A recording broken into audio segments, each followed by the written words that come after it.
So the first example I wanted to paint through was that of my mom and just what it was like for a few years in my childhood. From about the time I was 4 to 5 to 11, we lived in a city that was challenging to say the least. It was very high crime. We lived in the bad part of town. My parents had bought a new house on this dead-end street. And once we were there, found out that we were kind of surrounded by drug dealers and a lot of crime and dysfunction. And that would manifest in all kinds of ways. It was just hard to even go out of the house without being confronted by the things that were going on. So my dad got mugged just walking down our street. My sister witnessed a break-in, and when she was probably 10 or 11, had to testify in court.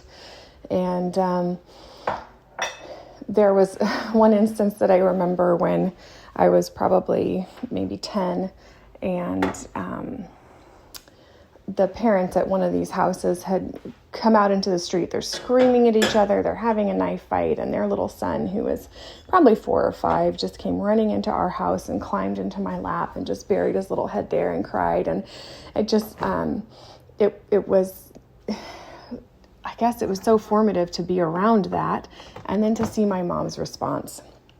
And instead of shutting herself away from the dysfunction and just, taking care of her own little girls and keeping us safe, and which she did, and she did that remarkably well. I never felt, she kept us feeling so grounded and secure in that situation.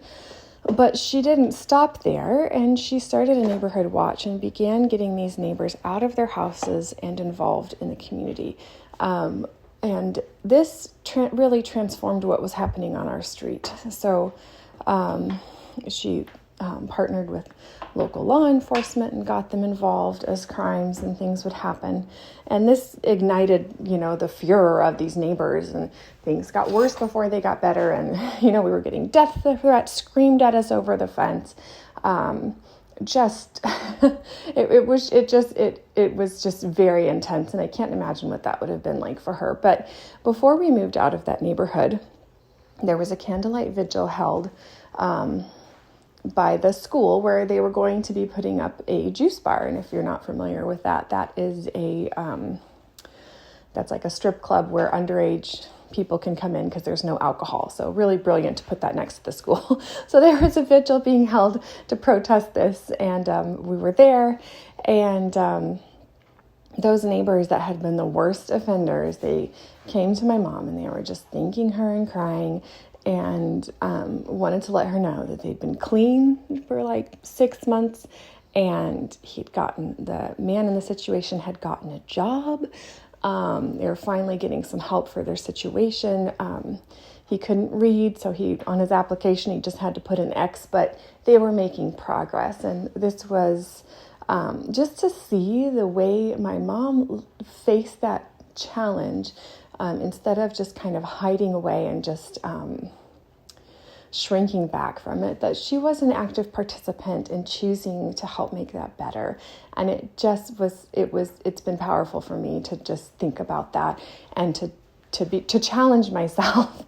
Am I actively reaching out into those places that are hurting and that need help and need light and need us to come in and be hands and feet there? Or am I just kind of choosing to live securely, comfortably now? If I'm eternally secure in Christ forever in heaven, then I don't need to worry about making everything secure for myself right now. That's not the goal. So it's been, I